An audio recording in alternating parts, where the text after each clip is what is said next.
Bonjour mesdames, bonjour messieurs, bienvenue dans Dimanche Politique. Nous sommes sur Eden Télévision bien évidemment et nous voici en route pour les communales et municipales du 17 mai 2020. La Commission électorale nationale autonome Sénat déroule tout aussi sereinement le calendrier électoral malgré la crise sanitaire mondiale générée par le coronavirus. Et c'est dans cette atmosphère délicate, rythmée de gestes barrières au Covid-19 que la Sénat a vérifié les 3630 dossiers des 8 partis en lice pour les communales et municipales de mai 2020. Après l'étape de l'étude des dossiers, eh bien, la Commission n'en a retenu que 5. 5 partis politiques dont l'UDBN, Union démocratique pour un Bénin nouveau. Et ce ne fut pas sans peine. Et oui, et pour nous permettre d'entrer dans l'économie des coulisses de ce parti, du parti UDBN, nous recevons pour vous dans ce numéro de Dimanche Politique un cadre, un financier à la retraite, un cadre accompli, membre actif du parti UDBN. Elle est la directrice de l'école politique du parti. Madame Christine Awandji-Nouzinsou, bienvenue, bonjour et merci d'être des nôtres. Bonjour monsieur d'abord. Alors, après mes trentaine de minutes de questions, eh bien, vous serez soumise à un tout autre exercice, tout aussi intéressant que celui que nous faisons déjà ensemble, pour ne pas vous dévoiler le 12 minutes, avec Corneille Haïssé, bien évidemment, qui, en 12 minutes, vous permettra d'aborder encore Dimanche Politique autrement. Madame Christine Awandji-Nouzinsou, qui êtes-vous? Vous venez de le dire, mon nom simplement c'est Awandji Christine, épouse de Zissou. Je suis à la retraite, vous l'avez déjà annoncé, après 30 ans passés activement au ministère des Finances et de l'Économie. J'ai pris ma retraite le 1er octobre 2013. Je suis financier, c'est réel, mais ma seconde corde, c'est ma passion pour la formation. Formation à recevoir, formation à donner, formation sur tout ce qui peut toucher à l'homme, tout ce qui peut toucher au devenir de l'homme, tout ce qui peut améliorer l'homme dans sa consistance d'homme sur Terre. Ah oui. Ainsi donc, c'est vrai, je suis à la base de la formation de l'UDBN, ancienne formule. Nouvelle formule aujourd'hui, j'en suis aussi très active. Après ma retraite, j'ai rejoint plus activement l'UDBN d'aujourd'hui. J'ai été nommée, enfin pas nommée, j'ai été élue secrétaire générale adjointe. Et après, je suis passée pour contrôler les comptes du parti. Ah oui. Et ensuite, je suis aujourd'hui à la direction de l'école politique du parti pour mieux me rapprocher des militants et leur passer tout ce que je connais en tant que femme, en tant que leader et en tant que politique. Merci. Eh oui, je voudrais encore une fois m'intéresser à votre parcours professionnel. On va en venir à votre deuxième gros département qui est justement la formation. Alors, 30 ans de loyaux services rendus à l'État béninois. Que retenez-vous de ces 30 ans de service? J'ai retenu que l'État a si bien su. Quelles sont les belles leçons qui vous reviennent? Je suis un peu mitigée sur les bords. Au départ, ce n'était pas donné. Parce qu'on a eu des chefs. Quand on était venu, comme dans un collège, on a connu notre blouissement du temps. Ah oui. Donc, oui, c'est réel. Donc on a eu des chefs qui étaient réellement des chefs dans le temps. Mais je crois que tout cela, ça a permis à nous autres de prendre la conscience même du travail bien fait. Contrôlé à l'œil, comme des élèves, à la limite. Quand vous confiez des dossiers, c'est qu'on vous en demande des comptes. Et gare à vous si vous n'avez pas fini de faire, de travailler les dossiers à temps et à l'heure. Et il faut être ponctuel aussi. Ça là, nous l'avons appris. Ensuite, on est passé sur certaines dispositions qui permettaient de prendre des charges dans la maison. Donc, j'ai été à la charge de de mettre les filles en activité, toutes les filles de ma direction, la DGML en l'occurrence, à qui je donnais des formations de ceci, comment il faut se tenir, comment il faut s'habiller, comment il faut venir au service et tout, en dehors des travaux réguliers, dévolus à chacune d'elles. Donc, je crois que si vous faites un tour à la DGML, ils en ont gardé un bon souvenir de Mme Awandine Christine. Bien, en dehors de ça, j'ai un dossier un peu social qui n'est pas des moindres aussi. Oui. Je fais partie de l'association de Lions Club du Bénin. D'accord. Et de ce point de vue, dans mon club Cotonou Camélia, je dis en passant, c'est composé uniquement que de femmes. Ah oui. Juste parce que c'est le seul club qui continue de dire il ne faut pas que les hommes. Nous existons.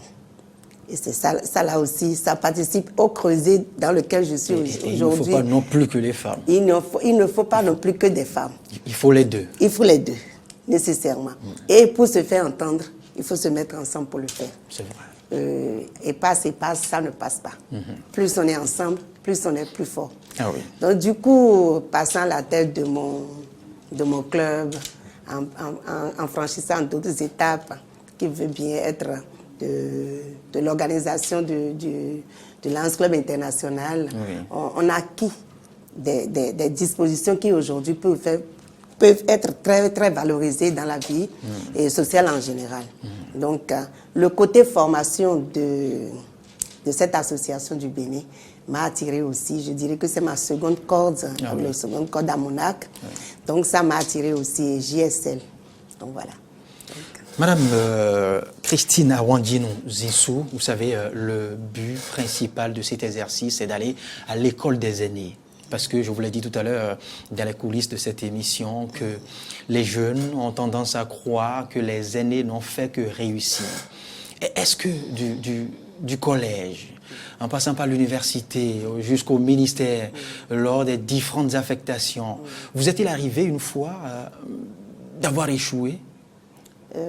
Et si oui, comment vous en êtes sorti? Échouer est un grand mot.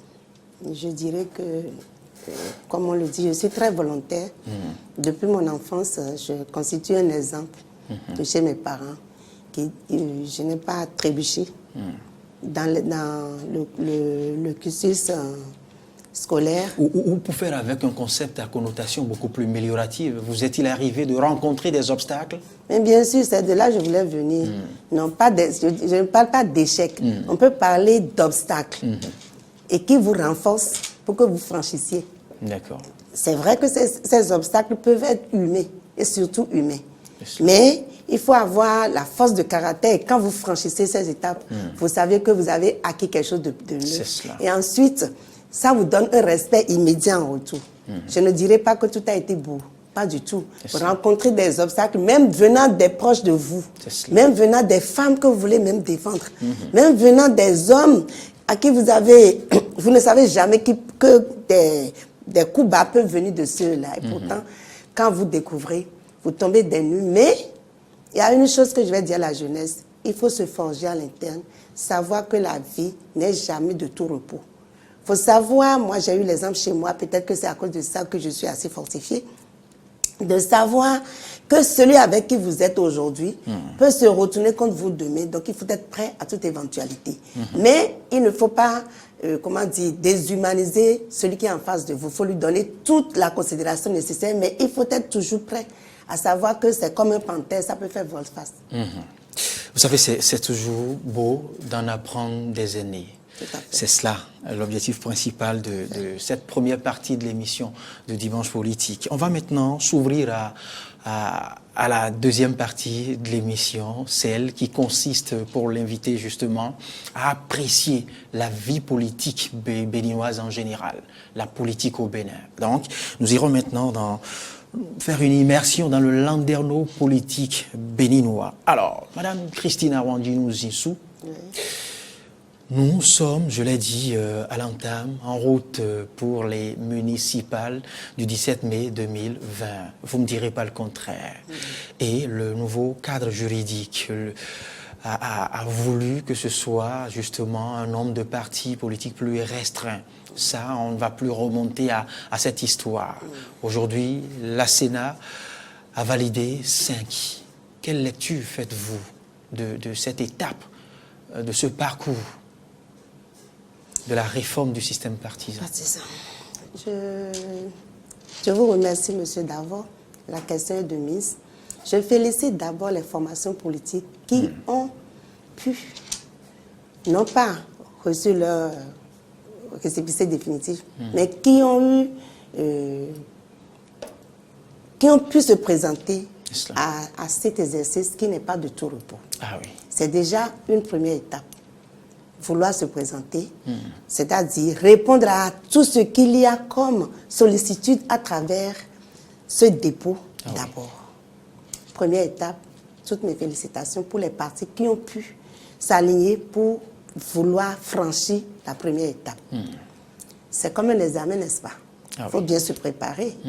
On va à l'examen, c'est vrai qu'on se présente déjà, tout candidat, on peut leur dire oui, félicitations, courage, allez-y, allez-y. C'est la première étape. Maintenant, il faut aller s'asseoir. Ah oui. Il faut prendre les épreuves. Plancher. Il faut plancher. Et à l'issue, il faut attendre les résultats. Première étape, récépissé provisoire. Ah oui. Vous savez, c'est comme tous les candidats, hein, vos cœurs vont battre à la charmante. Est-ce que j'ai pu, qu'est-ce qu'on va me reprocher, et tout ça là. Ça, c'est tout humain, c'est normal, c'est naturel. Même ceux qui pensent aux examens avoir bien appris et qui pensent que les épreuves sont à leur portée, parfois en doute. Ah oui. N'est-ce pas? Oui. Vous ne me direz pas le contraire, monsieur Davor. Il y a toujours un capital de stress. Voilà. Ah Ce capital de stress, il faut savoir le gérer. C'est ça aussi ce qu'il faut apprendre à nos jeunes, à tout le monde. Il faut savoir gérer le stress pour que ça ne vous déborde point. Juste, je féliciterai un peu plus les partis qui ont pu franchir la seconde étape. Parce que là, c'était le plus difficile. L'autre, c'était le comptage. Est-ce qu'ils ont pu faire les 3600 dossiers, etc. Donc, c'est en grosso modo.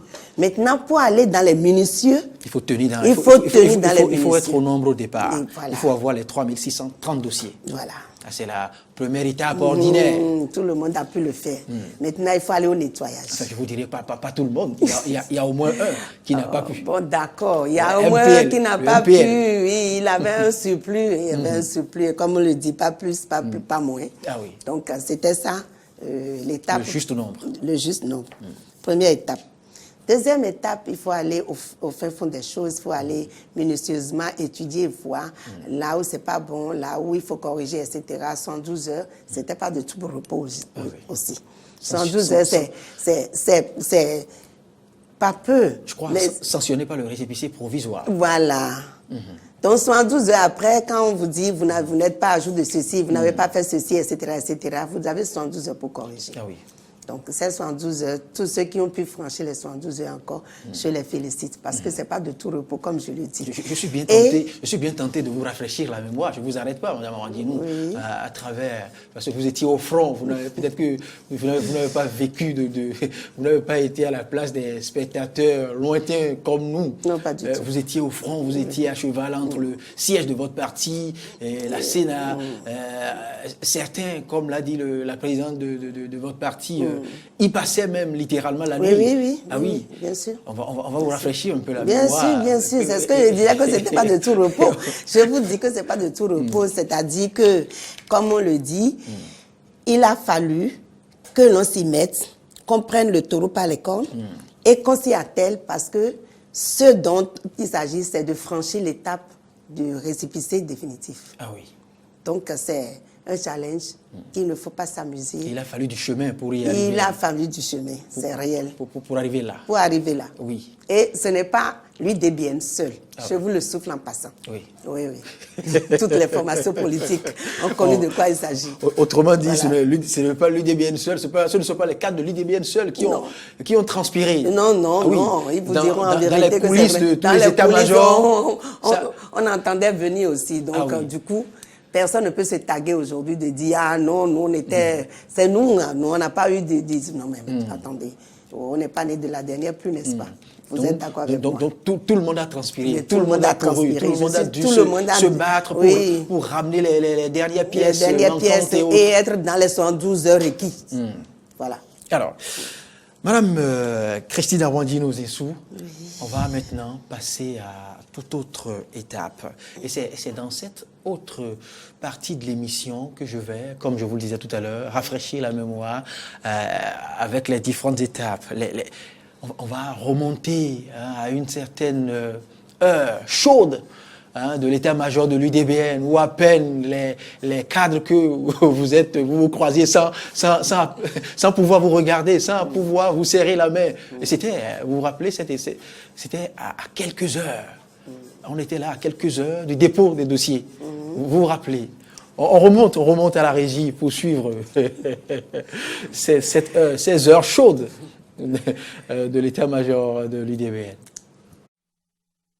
L'ambiance à l'état-major de l'Union démocratique pour un Bénin nouveau UDBN, à quelques heures du dépôt des dossiers à la Sénat, la voici. Le personnel chargé de traiter les dossiers est à la tâche sous la supervision de l'honorable Claudine Afiavi-Prudencio, présidente de l'UDBN. Toute l'équipe se penche sur les derniers contrôles et les mises en pli. Les dossiers des candidats des 546 arrondissements du Bénin pour les communales sont prêts, rassure la présidente Claudine Afiavi-Prudencio. Elle évoque toutefois quelques difficultés dans la constitution des dossiers. C'est des dossiers que nous sommes en train de chemiser. Voilà, nous sommes en train de les chemiser. Nous avons reçu les quitus également. Il faut dire que la gratuité de la légalisation n'a pas été à 100%. Les militants ont été obligés de payer pour certaines légalisations. Nous avons respecté à la lettre tout ce qu'il faut. Et notre dossier sera déposé dans les heures qui suivent. Pablo Pancon, le chef service informatique du parti, confirme également que tout est au point. Tout ce qui concerne l'UDBN, tout ce qui concerne chaque candidat, quand on dit au niveau de la Sénat, tel dossier n'est pas au complet, on peut nous toucher facilement et on peut détecter en même temps là où la faille se trouve et corriger en même temps. Ce qui est sûr, tout est mis en place pour que les erreurs puissent être corrigées à temps. Pour l'honorable Claudine Afiavi-Prudencio, les communales de mai 2020 constituent un défi pour le parti UDBN et il faut s'y mettre pour montrer la force du parti. La réforme du système partisan nous a vraiment aidé à montrer ce que nous sommes réellement. Ce n'est pas parce que l'UDBN a été tout le temps aux élections en alliance que l'UDBN n'est pas un parti solide. L'UDBN est un parti très solide, bien ancré sur toute l'étendue du territoire national. Et je crois que nous avons un défi à relever. Un défi à relever et au soir du 17 mai 2020, tout le monde pourra juger ce que nous sommes. Du personnel mobilisé, les dossiers totalement traités et contrôlés à plusieurs reprises, il ne reste que l'étape du dépôt de ces dossiers à la Sénat pour engager pleinement l'UDBN dans cette compétition de mai prochain. Madame Christine Arwandi Nozissou, voilà, ce que je disais tantôt, ça vous a permis de vivre. C'est vrai qu'en ces moments, qu'à l'époque, à peine on pouvait distinguer qui est présidente, qui est trésorier ou trésorier, organisateur ou autre.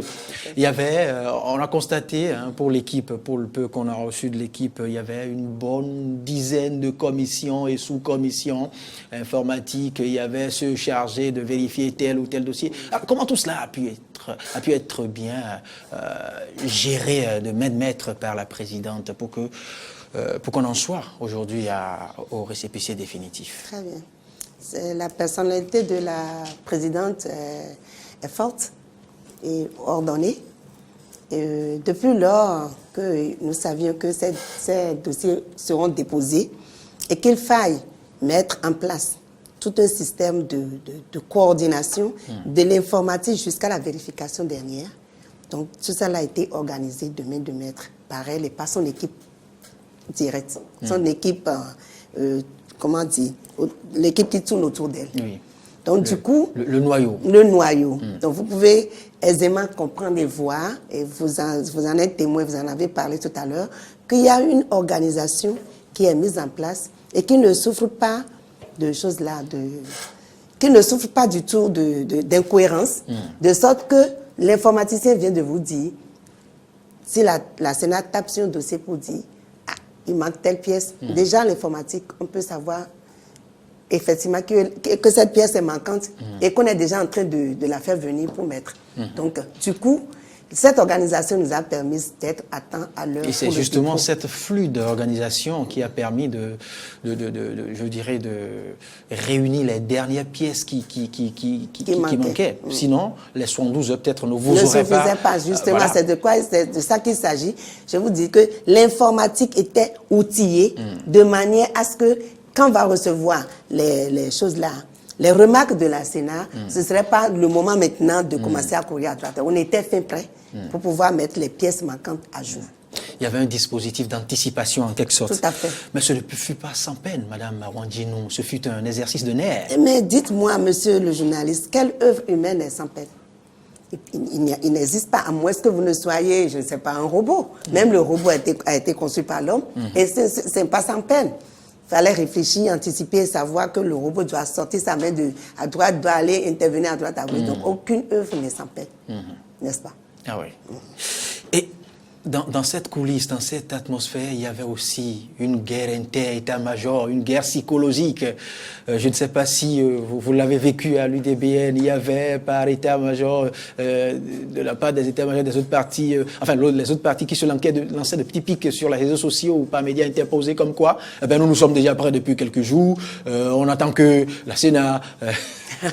C'est une guerre psychologique qui ne nous a rien dit à l'UDBN. Avez-vous lu sur les réseaux sociaux des pics venant de l'UDBN? Non, on est un parti responsable.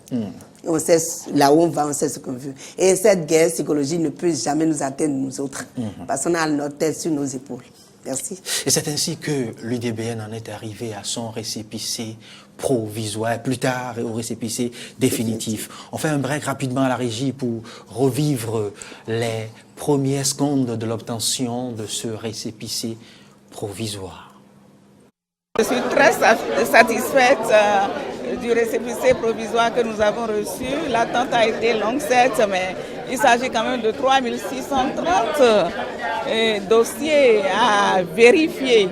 Donc la Sénat a fait un travail excellent que nous avons beaucoup apprécié. C'est vrai que nous avons des militants qui sont restés sur place du 11 mars jusqu'à ce jour. Vous voyez, nous sommes véritablement impressionnés. Notre combat est un combat contre l'attitude misogyne de certains hommes béninois. Vous voyez, contre les femmes. C'est-à-dire que la femme peut faire tout ce que l'homme fait. Certaines personnes pensent que la femme est une âme faible. C'est pas bien que la femme soit chef de parti politique. Vous voyez, je suis chef de parti politique, j'ai conduit cette affaire de candidature sur toute l'étendue du territoire, mais on a eu le même nombre que les hommes qui sont chefs de parti politique. Donc, nous avons franchi la première étape. On a quelques observations à lever. Nous allons le faire dans les normes et nous recevrons bientôt, je crois certainement la semaine prochaine, notre récépissé définitif.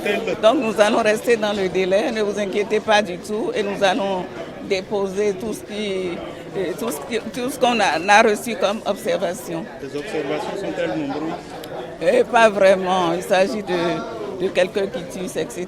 Donc ne vous inquiétez pas, nous sommes plus combattants que ça.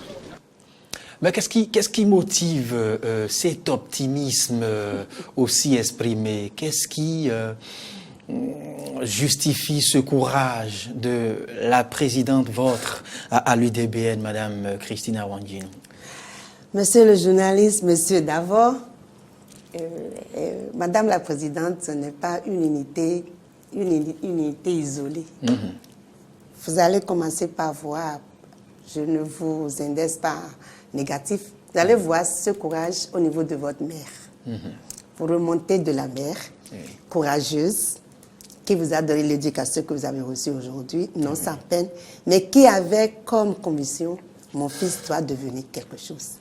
Quand la femme, dans son fort intérieur, a cette conviction sur quelque chose d'autre, pensez-vous qu'elle peut jouer? Non.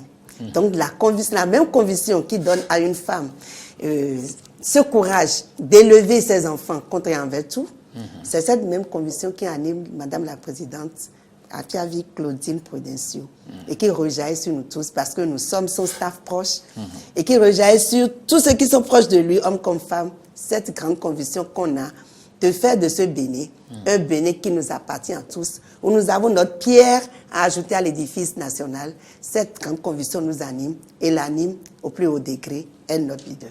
Ah oui, du leadership tout simplement. Madame Christina Awandinou Zinsou, et puis les 12 heures sont passées, vous avez pu renseigner les pièces qui manquaient, vous avez pu renseigner les cases qui manquaient au niveau de la Sénat, je dirais, et vous en êtes arrivé au précieux sésame, pour ne pas dire au récépissé définitif.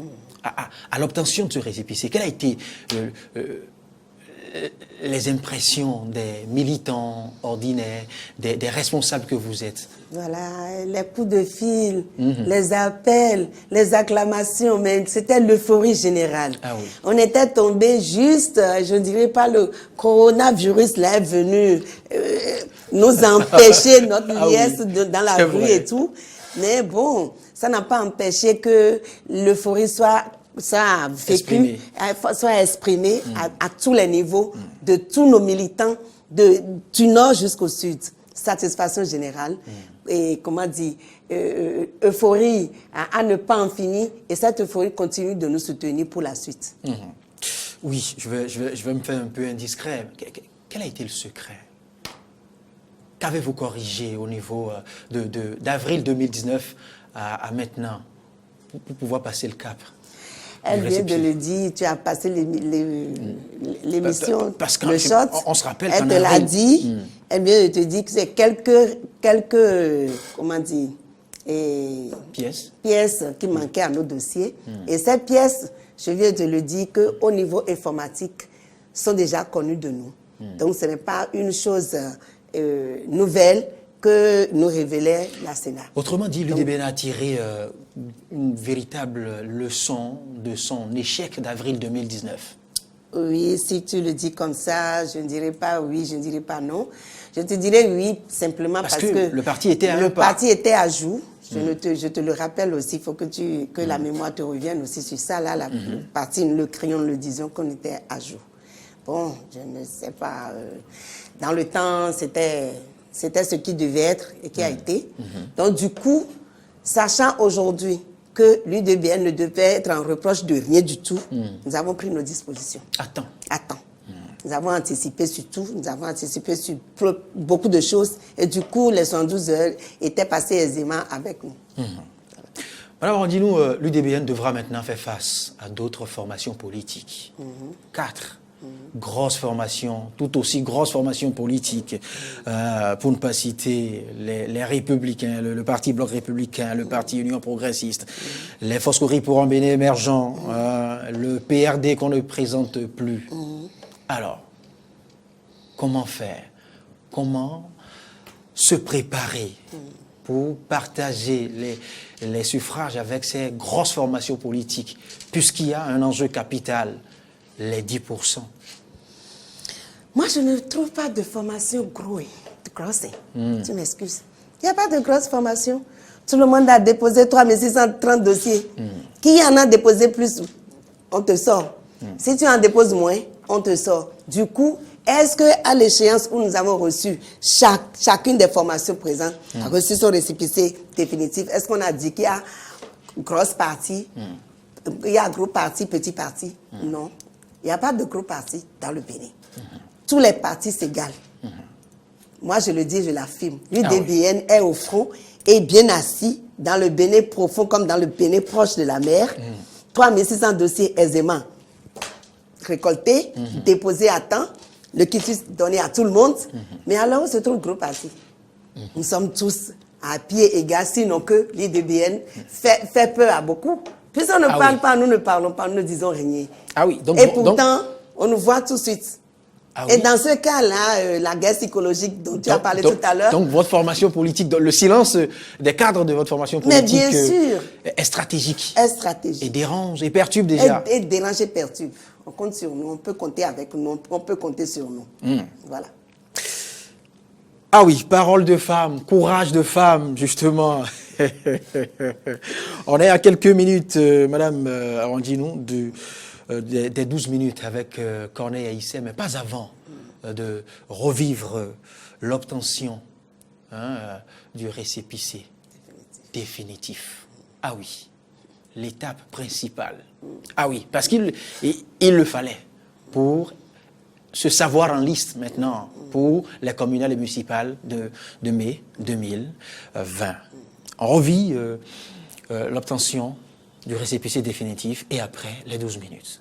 Je voudrais d'entrée remercier le Seigneur qui a permis à l'UDBN de recevoir ce précieux sésame qui lui permettra de participer aux élections communales et municipales.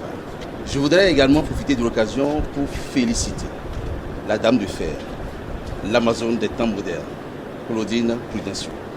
C'est maintenant que le plus dur commence. Les militants de l'UDBN avaient commencé à désespérer parce qu'une fois échaudés, ils se demandent si cette fois-ci sera comme la première, malgré leur combat, malgré leur détermination, malgré leur abnégation.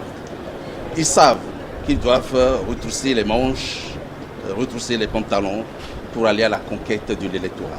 Et oui, voilà, le récépissé définitif, Madame Christine Awandinou-Zissou. C'est fait. C'est comme on le dit, communément, c'est dans la boîte. C'est dans la boîte. Nous, on n'avait pas peur. Le psychose dont parle Maître Dupuis, nos juristes, oui, c'est tout à fait logique. À quelques minutes de ce récépissé définitif, et les informations sur les réseaux sociaux et autres, on se dit, mais à quoi doit-on s'attendre? La pression des militants à la base. L'UDBN comme d'autres partis, l'auront-ils ou non? Est-ce que c'est avec SE, nous disons calmez-vous, c'est pas comme avant. On est bien dans la BAC. On ne va pas nous débarquer, on est là, on est présent. C'est réel, qu'en le disant, nous renforçons dans notre conviction et pour ne pas céder à quelle panique que ce soit, nous savions bien qu'au jour d'aujourd'hui, ce n'est pas comme les jours passés. Et qu'en rassurant nos militants à la base, nous avons eu raison de le faire, que le récépissé définitif nous a été réellement décerné comme une palme. Et c'est à la joie générale, à la joie de tout le monde, que ce récépissé nous a été donné. Voilà. Merci, Madame Awandinou. On va accueillir maintenant mon cher collègue Corneille Aïssé pour son exercice. Je vous rassure, c'est un exercice tout aussi intéressant que ce qu'on avait commencé à faire. Les 12 minutes, c'est maintenant.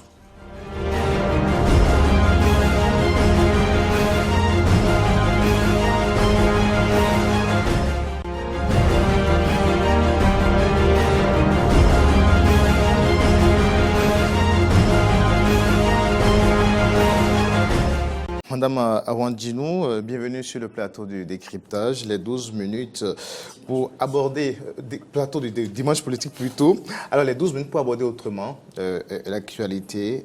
Je vais commencer par ce volet qui m'intéresse beaucoup, la femme et l'engagement politique.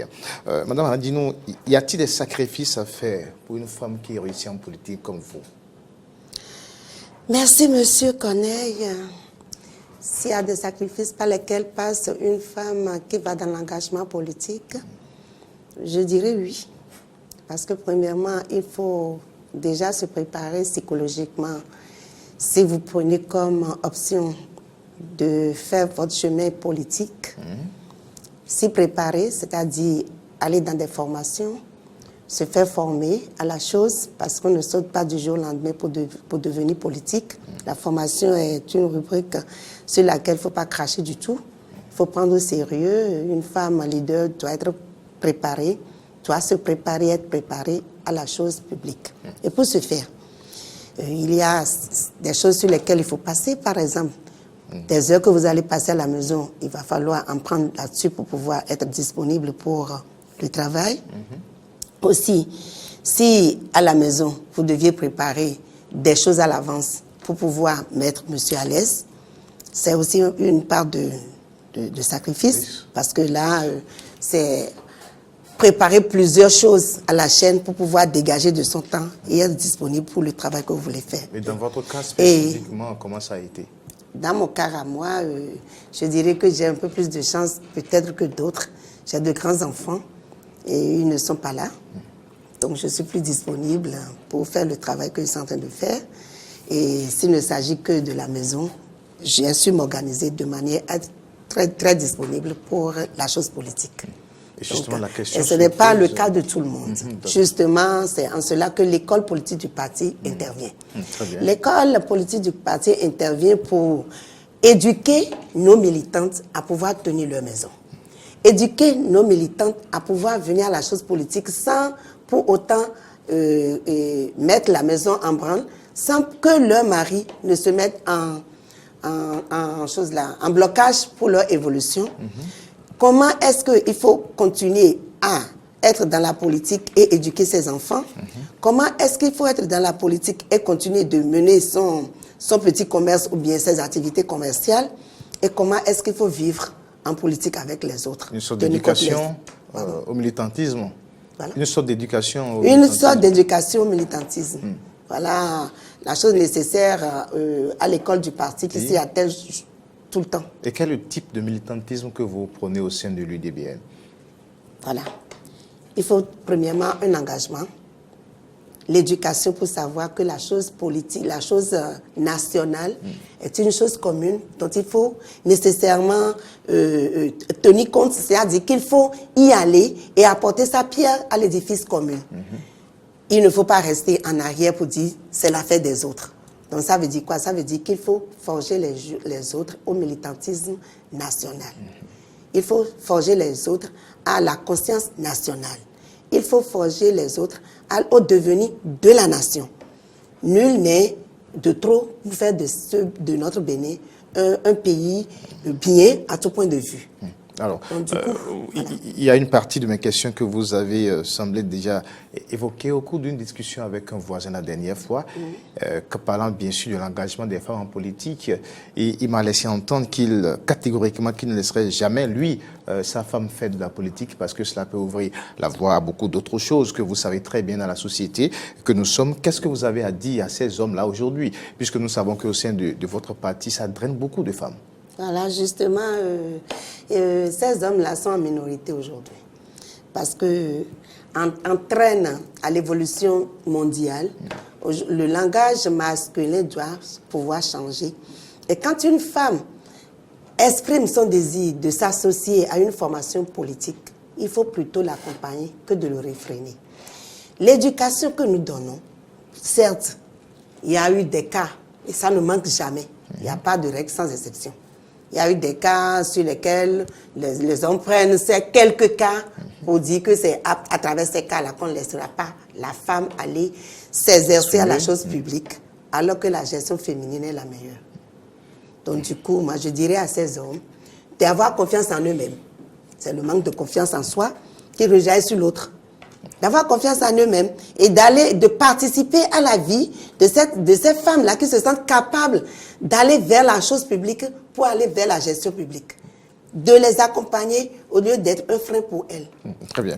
Alors, on va évoquer maintenant quelques sujets d'actualité. La pandémie liée au coronavirus au Bénin, nous avons entendu le chef de l'État le dimanche dernier. Il s'est exprimé à la nation. Que pensez-vous du discours de Patrice Talon? Merci, monsieur le journaliste. Le discours du président de la République est venu à point et a édifié tout citoyen béninois sur les raisons, sur les directives que doivent suivre aujourd'hui tous citoyens béninois. Le chef de l'État a expliqué en long et en large ce que font les autres et qu'auraient aimé les Béninois qu'on fasse chez nous, alors que nous sommes dans une autre réalité, qu'il faut tenir compte de son terrain pour agir. Je pense que c'est la meilleure des choses et que la communication est la chose la meilleure. Dis les raisons pour lesquelles on fait ci, dis les raisons pour lesquelles on fait ça. Si celui qui est en face de vous comprend ce que vous êtes en train de lui dire, il n'y a rien à faire, il s'adhère à l'idée et ça marche. Mais c'est quand il n'y a pas la communication d'aller de retour que les choses peuvent mal se faire comprendre. Donc, du coup, la sortie du président de la République est salutaire.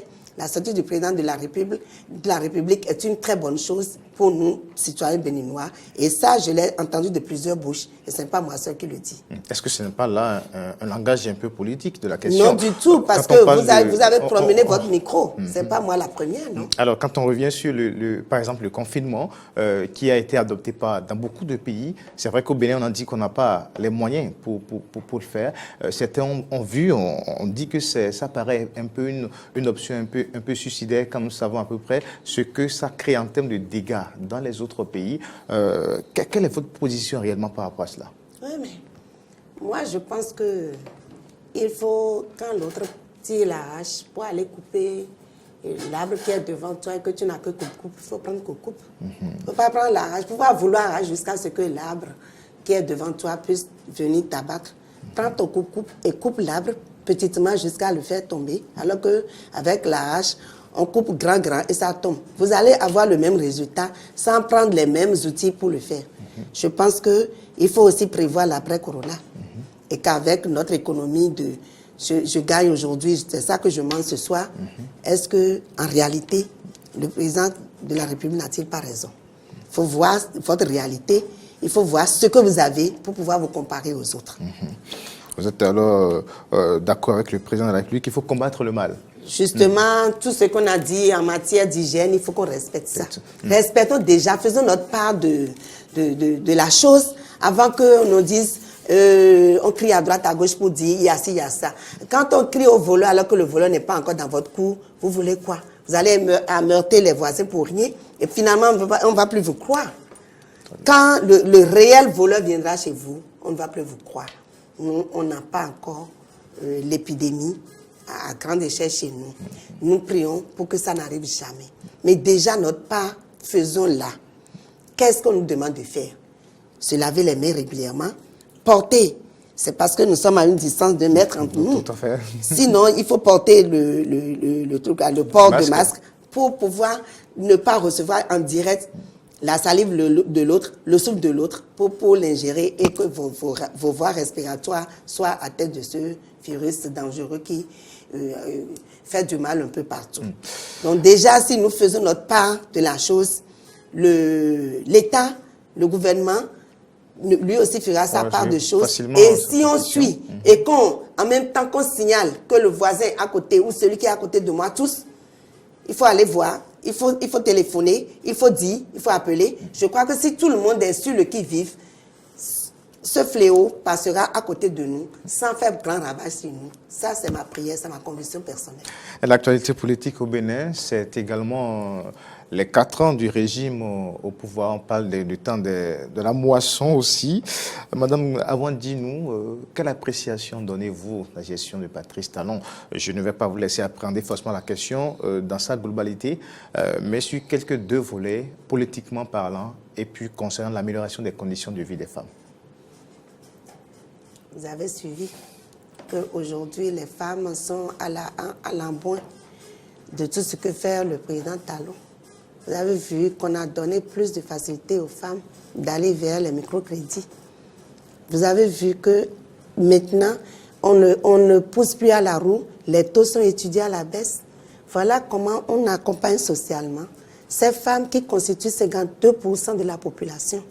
Si femmes, aujourd'hui, 52%, a toute cette facilité pour travailler, est-ce que maison ne sera pas beaucoup plus agréable à vivre? Voilà ce que fait le président Talon aujourd'hui. Maintenant, n'allons pas parler de l'asphaltage, n'allons pas parler des autres choses que nous sommes en train de mettre sur pied pour aller. Vous allez me dire que mon parti accompagne le PAG, c'est pour ça que je dis ça. Mais non, il faut avoir le regard, il faut regarder. Il faut être objectif. Il faut regarder et encourager ce qui est bon. Il faut encourager ce qui est bon. C'est ça ce qu'on nous demande. Encourager ce qui est bon amènera à plus bon. Donc, au lieu de détruire, il faut construire. Voilà. Alors, c'est votre question, mais sur le plan politique, vous avez voulu éviter, puisqu'on sait qu'il y a eu beaucoup de réformes, et aux dernières élections législatives, votre parti en a fait les frais des dites réformes, puisque le parti, finalement, n'a pas pu se représenter aux élections. Heureusement que pour les communales, le parti a le récépissé définitif de la Sénat. Alors, quelle appréciation faites-vous de tout ce qui a été fait sur le plan politique? On n'a pas été les seuls partis à être recalés pour les législatives. Mais nous sommes aujourd'hui un parti qui a pu franchir d'autres étapes pour être aujourd'hui votre invité d'ailleurs, n'est-ce pas? Ça veut dire quoi? Ça veut dire qu'il ne faut pas s'arrêter au premier obstacle. Il faut continuer, il faut avoir courage, il faut chercher pourquoi j'ai eu ça. Mais vu votre position, pourquoi parler d'obstacle alors? Vu votre position, puisque oui, c'est un parti qui soutient les actions des chefs de l'État. Je veux dire simplement que ce n'est pas du donner-donner. Ce n'est pas parce que tu soutiens qu'on te donne la chose. Mais non, tu soutiens parce que tu sais que ce que la personne est en train de faire est bonne. Si tu tombes dans son navet, il va te faire rejaillir. Donc, pour suivre quelque chose, il faut savoir là où vous allez avec la chose. Vous le dites qu'en son temps, le parti a des choses à se reprocher? Non, parce qu'on nous a reproché des choses. C'est pas la même chose. D'accord. Sont passés. Merci Corneille. Merci Madame Christine Awandinou Zissou. On va poursuivre maintenant. Corneille à dimanche. Alors, on a encore quelques points sur lesquels nous allons revenir avant de mettre un terme à ce numéro de dimanche politique, Madame Awandinou. Vous avez évoqué le Covid avec Corneille Aïssé, oui, mais c'est ici le lieu de reconnaître que à l'instar du gouvernement, votre parti n'est pas resté silencieux vis-à-vis du mal, de ce tueur invisible qu'est le Covid-19. Oui, vous êtes fendu au départ d'un communiqué, puis après des séances de sensibilisation et puis voilà des dispositifs installés de part et d'autre pour vos dames, des dispositifs de lavage de mains. J'espère que vous allez l'étendre aussi aux non-militants, pas seulement pour vos militants, vous allez l'étendre à toute la nation. On reconnaît votre présidente qui est dans les actions sociales. Elle a commencé à le faire et j'espère qu'elle va l'étendre au-delà même du cordon sanitaire. Tout à fait, elle continuera à le faire, le parti la soutiendra pour le faire. Et dans toutes nos communes, on se prépare déjà pour une descente de tout ce matériel le masque, et de lavage de mains, de bidons de lavage de mains, pour aider la population à se prémunir contre ce mal qui vient sur nous comme un fléau. Facial que ce fléau ne nous atteigne point, mais il faut déjà être à l'avant-garde pour au moins les mesures d'hygiène les plus précaires qu'on nous demande de faire, qu'on soit dedans. Il faut déjà respecter les gestes barrières. Voilà, la présidente de l'UDBN, déjà dans le social en tant qu'honorable, Afia avec Claudine Prudesio, ne manquera pas, a déjà commencé et continuera avec son staff à mettre à la disposition, avec tout son parti, à mettre à la disposition de nos militants et au-delà de nos militants. C'est cela. Tous ceux qui sont béninois. C'est cela. Toutes choses là tout parti confondu. Oui. Aujourd'hui, il ne s'agit pas de mon parti, il s'agit de la nation. Il s'agit que les Béninois soient, et pour qu'un parti vive, et pour que la nation vive, il faut des militants, il faut des citoyens bien portants pour que, quand nous parlons de communal tout à l'heure, etc., si la nation va mal, qui ira aux urnes. C'est cela. Donc c'est cela, ce qui est très important, qu'il faut aller au niveau santé, aider la population. C'est cela. Voilà. C'est ce pourquoi ma question prenait tout à l'heure une allure de doléance. Elle a commencé à le faire et qu'elle continue davantage, qu'elle l'étende même au-delà de sa circonscription, la 6e, qu'elle l'étende au-delà du cordon sanitaire. Madame Christine Awandinou Zissou, on va aborder l'autre épineux, je ne dirais pas sujet, les 10%, le gros défi des 10%. Enfin, qui s'impose à tous les partis, pas seulement à l'UDBN. Mais comment l'UDBN entend franchir ce cap de 10%? Moi, ça me fait sourire quand vous dites un gros défi. Ce n'est pas un gros défi. Si c'était un gros défi, ce ne serait pas dans nos statuts, dans nos règles, dans nos statuts d'aujourd'hui d'aller à la poursuite des 10%. Ceux qui l'ont fait, ceux qui ont eu l'idée, ont dû analyser. Ils ont bien vu qu'il est possible d'avoir 10% dans chaque parti, autant que nous sommes. Eh bien, nous, à l'UDBN, les 10% ne nous font pas peur du tout. Pas du tout. Ah oui? Pas du tout, je vous le dis, parce que tout militant à la base a déjà reçu de nous les consignes nécessaires pour que les 10% soient à titre de preuve. Les candidats, avant de pouvoir déposer son dossier, il faut déjà posséder autour de toi ce monde qui te positionne, qui t'envoie au front. Et si ce monde t'envoie et t'ont incité à déposer ton dossier, ils vont te lâcher? Non. Donc ton objectif, tu sais bien qu'en étant candidat, qu'il va falloir nécessairement franchir les caps de 10% pour ne pas d'y aller vers les 15 et 20. Nous, on prône chez nous qu'il faut viser 20 pour pouvoir dire aujourd'hui qu'on a 10. Peut-être qu'on aura plus de 10. Il faut déjà aller vers les 20. L'objectif, c'est les 20. Et comment est-ce qu'il faut avoir les 20? Et c'est ce que dit votre présidente, Madame Claudine Afiavi-Prudencio. Elle affirme avec aise. Elle est assez convaincue de pouvoir réunir tout au moins 20%. Voilà. Comment serait-ce possible? Voilà. Comment peut-on être aussi optimiste? C'est ça, je vous dis, je vous ai soufflé ça tout à l'heure, que des dispositions idoines sont prises chez nous pour couvrir l'affaire de 10%. Donc vous êtes convaincu du maillage?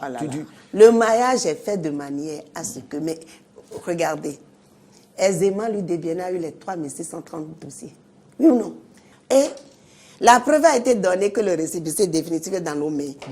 Mais comment avons-nous fait pour avoir les 3630 dossiers? Vous nous parlez des 10%. Monsieur le journaliste, je vous retourne la question. Puisque c'est moi, je fais l'exercice, je vais vous la retourner, mais autrement, Madame Christine Arwandi-Nouzissou, c'est vrai qu'avant que la Sénat n'enclenche le calendrier électoral, nous vous avons vu aux côtés de votre présidente installer une série de coordinations de par le Bénin, dans l'Ouémé Plateau, dans le Monokoufo, à Bomé, Boïkon et autres, mais ces coordinations suffisent-elles à vous garantir les 10%, sinon, pardon, les 20%? Voilà. Si vous nous avez suivis, à l'installation de chaque coordination, on envoie les militants à la tâche. Vous avez vu que les coordinations sont composées de 25 personnes. Vous voulez que je dévoile tout, c'est ça? Juste ce qui est dévoilable. Vous êtes pas politique, vous êtes journaliste, mais attendez, à la limite.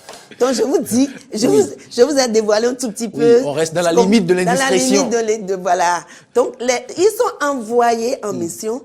Les 25 chacun iront vers d'autres sites. Et le langage que nous tenons ici, c'est ce langage qui est le leur. Récolter au-delà de 10%. Les 20%. C'est ça notre objectif à l'UDBN. Donc, en voyant en mission de cette manière, pensiez-vous que nos militants ne sont pas déjà engagés? Ils le sont et ils le resteront. Ils sont fidèles même à la limite. Donc, du coup, les 10% tels que je viens de vous le dire ne sont pas des challenges infranchissables devant nous à l'UDBN. Nous avons pris la mesure de la chose. Nous savons que nous avons d'autres formations devant nous. Nous savons que le terrain parfois est miné et que le terrain est divisable pour nous tous.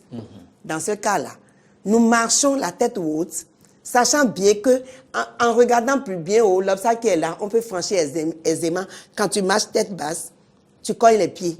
Donc du coup, nous savions déjà qu'entre nous, formation sur le terrain, ne nous ferons pas de cadeaux.